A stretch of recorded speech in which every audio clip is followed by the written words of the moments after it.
Man, you know how many times I got turned down for a date?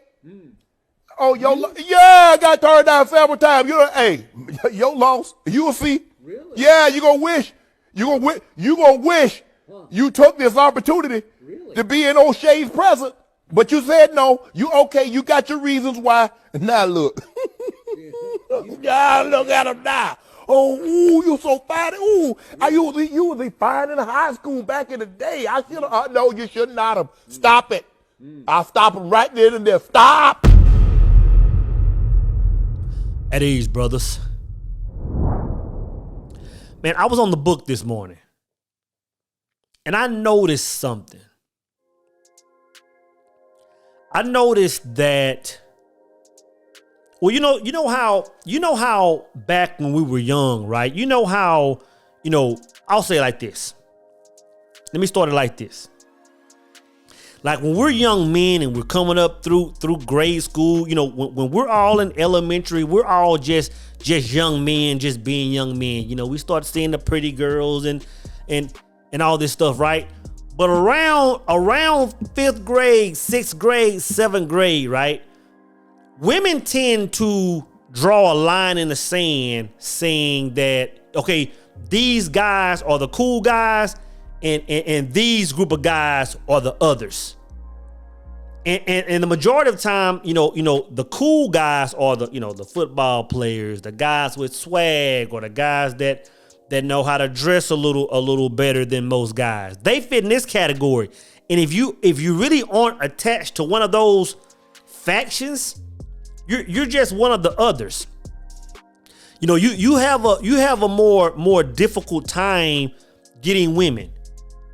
And what I remember is like most people that went in these two different sectors, you pretty much ride that wave all the way through high school. 8th grade, 9th grade, graduate, you're still in these two sectors. You might have one or two brothers that jump over and, but you pretty much stay in this course.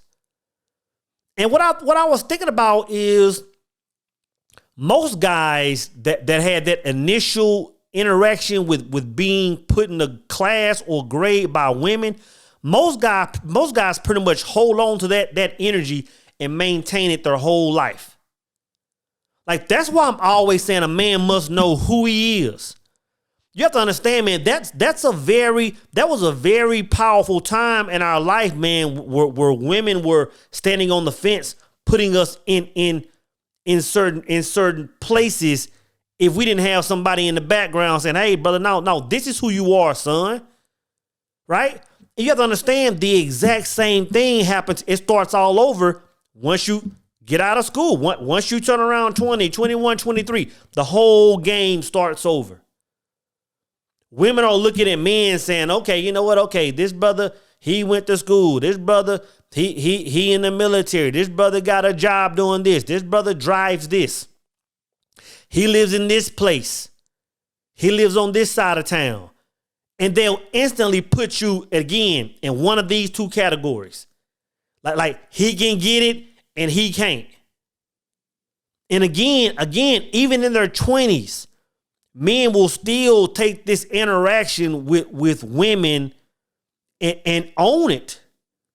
Make it a part of their identity. A lot of men make it their complete identity. And you can see the looks on men's faces that feel defeated.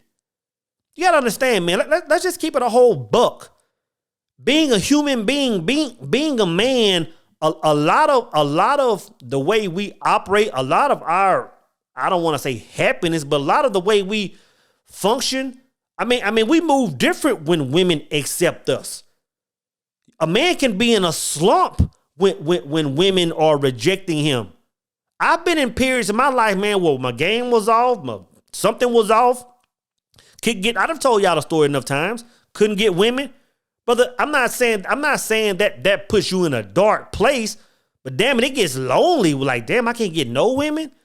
So I see that look on men's faces.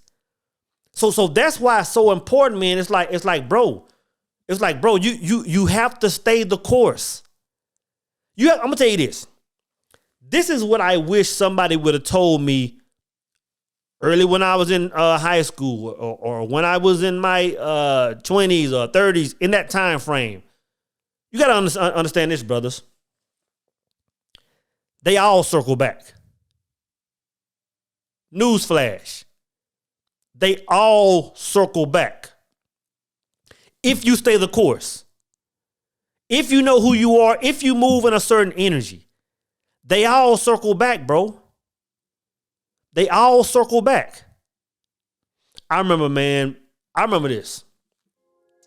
I can remember when I was in ninth grade, and I'll say this. I wasn't the other. I was a guy that I didn't have problems getting, I always had a girlfriend but I can remember when I was in ninth grade, man, I shot my shot at this chick. She was a senior.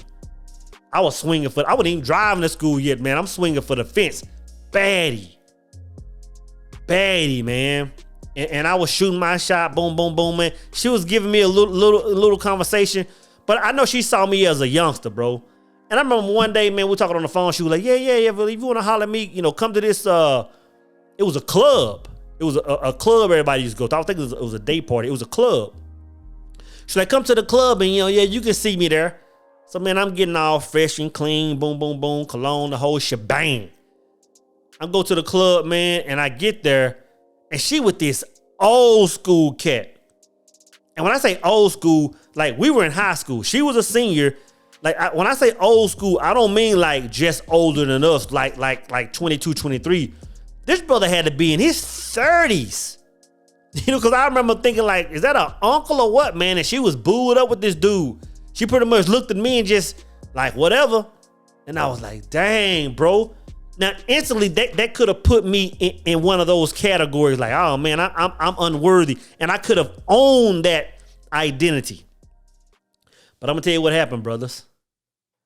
When I say they all circle back, bro, they all circle back. You're talking about some years later, man. Several years later, man. I'm still a young man. I'm in my early 20s now. 21, 22, maybe 23 at most. I'm in the military. Right? I'm living in Georgia. I'm in a different swag now. You know what I'm saying? I'm on a different swag. I'm in Georgia, man. I'm riding bikes now. I remember being in right outside of Savannah, Georgia, Tybee Island. Me and my brothers, man, we out riding bikes, man. I'm zooked up, man. I'm clean. I'm geared up, shoes clean. You know what I'm saying? Just fly. Swag on 10, right? And I can remember we all pulled over. We about 7 or 8 deep. We all pull over to a gas station right outside of Tybee Island, man. And I'm just sitting there chopping with the boys. I'm lid halfway on, just kind of in chill mode, just enjoying the scenery. And I can remember, man, out of my whole peripheral, man, I see somebody just hands on the waist and head tilted. And I can remember looking over, man, and I almost said her name. I remember looking over her and seeing her, and she was just looking like, boy, what you doing here? And I was like, dang, girl, good to see you. So she comes over, and her whole conversation was like me and her used to vibe, like me and her used to rock back in the days. Like her and I were an item. And I was like, man, like Shorty's energy is brand new. Like you know we didn't go that route. But the thing is, she saw the man that I became. Or what I was becoming, that this energy that I stayed in, and my whole thing was like, at that time I was married, faithfully married, brother. And that time I was like, my whole energy was like you had your shot, like you could have been on the back of the bike right now, you had your shot. And I'm telling you, brothers, when I say they all come back, bro. They all come back. Because even when I got in my 30s, 35, like a lot of women that I would shoot my shot at, back in the days or back in my brother, they all I'm gonna tell you this, bro. As men, when I say know who you are, it's all about your identity and it's all about staying your course. Trust me when I tell you, bro. If you're one of those guys where your lack of female attention kind of has you in a slump, has your shoulders bent over, having you roaming this world like you're not him, like you're not him, bro. I'm telling you, trust me. Know who you are, claim your identity, and stay that course. It's guaranteed to change. Guaranteed to change. Because this is what you got to understand. This is what you have to understand that a lot of men and women didn't understand back then. Like now we have the internet. Now we have the World Wide Web. Now we've had the channels. Now we've had the Kevin Samuels of the world come and say, hey, brothers, you know, you're like that value exchange is going to swap. Like, yeah, when she's 19, when she's 22, like, yeah, she's going to have the pick of the litter. And you're going to be an outcast in some circles. But if you stay the course, that value is going to exchange. See, we didn't know that back then. Nobody was saying that. Like, we couldn't just get on a YouTube or just get on the internet and see the future like you can now. So a lot of us just had to stay the course. And you'll notice around 30, 35, no later than 35, brother, you'll be like, dang, man, like shorty, like the shorties I was trying to get with, like they all in the DM now. Like, I don't get on Facebook much at all, man, just because I just don't like the energy of Facebook. It's like a time capsule to me. But when I get on Facebook, say hello, post the pictures, but I'm talking about the ones from middle school. But they swan diving in the inbox, in the DM or whatever it's called over there. You know what I'm saying? Stay the course, bro.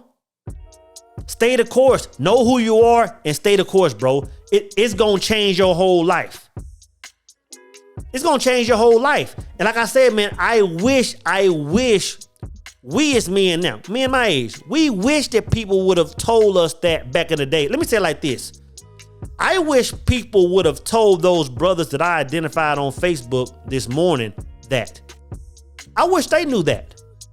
Because a lot of those guys are moving in positive energies. A lot of those men have grown up to be handsome men, good careers, just solid men. And I can still see it on their faces. I can still see it in their eyes, man, that they're still holding on to an old identity that somebody else gave them. Somebody else gave them. And it's not just about, at the end of the day, it's not just about the identity that women give you. It's the identity that anybody gives you.